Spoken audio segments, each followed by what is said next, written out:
I want to welcome one particular aspect of the Queen's speech, and that is the commitment that we will continue to play a leading role in global affairs, defending our interests and promoting our values. We will position ourselves at the forefront of the most complex international security issues. That is why, Madam Deputy Speaker, the sins and omissions of this Queen's speech are quite intriguing, because there is one point on earth where we have a particular legacy, where promises were made by the world community, where promises were broken by the world community, and where the world community has now left the most terrible state of injustice, and that is Kashmir. So I was surprised that there has been no mention in this debate today about our historic obligations to make good on the promises that were made back in the 1940s. I know that much of this debate, quite rightly, has centred on the issues around Brexit, but our obligations, our duties, our moral responsibilities, our history, our commitments stretch much, much wider than that. So, Madam Deputy Speaker, I think that we should step up and do far more to raise our voice, to try and bring a resolution to what is going on right now. Some people say that this is some kind of conflict between two nuclear powers. Only it was as simple as that. This isn't a conflict between two nuclear powers.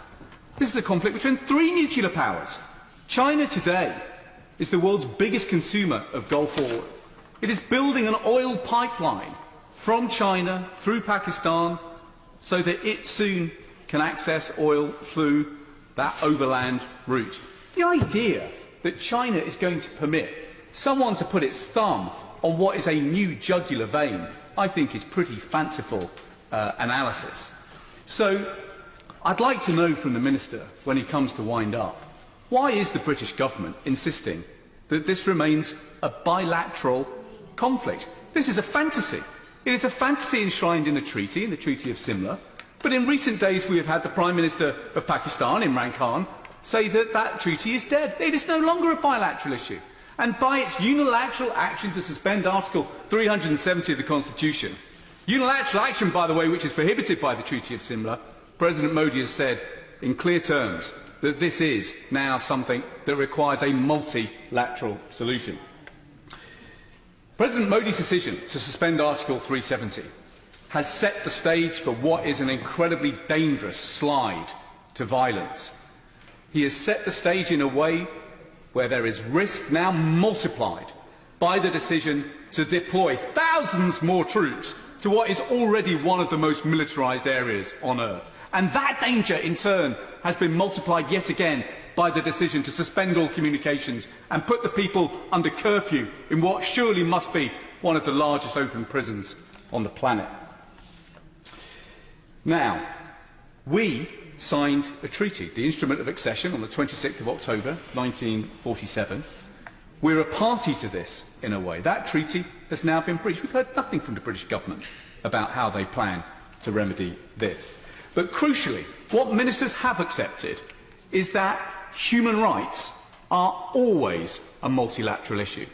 And so what we must hear from a government which has set out before this Parliament a clear determination to put itself at the forefront of solving, in its own words, the most complex international security difficulties.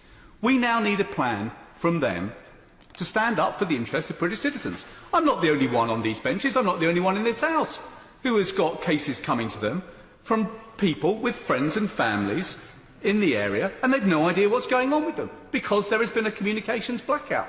But crucially, what we now need from this government, Madam Deputy Speaker, is clear and urgent action in the United Nations to ensure that the Office of the Human Rights Observer in the UN is given free and unfettered access to the area on both the Pakistan side and on the Indian side too. I want to know from the Minister what he has done to pursue this agenda in the United Nations. Finally, Madam Deputy Speaker, surely the time has come, if we are to put ourselves at the forefront of solving international difficulties, that we push for a multilateral solution to this decades-long injustice. There have been 295 international disputes between the Second World War and the 1990s that involved the use of force by one state on the other. 171 of them have entailed some kind of negotiation. And where the difficulties were the most intractable and where the breakthroughs were most significant were when we accepted that there was only a multilateral path to peace. That's why we ourselves turned to Senator Mitchell to help broker the Good Friday Agreement. That is why the world turned to President Carter to help broker the Camp David agreements. That is why we turned to Richard Holbrooke to help bring about the Ohio Accords. This is an injustice which has gone on for too long. And if the government is serious about what it says, and we never know, Madam Deputy Speaker, perhaps it is, it will step up to its responsibility to bring this injustice to an end.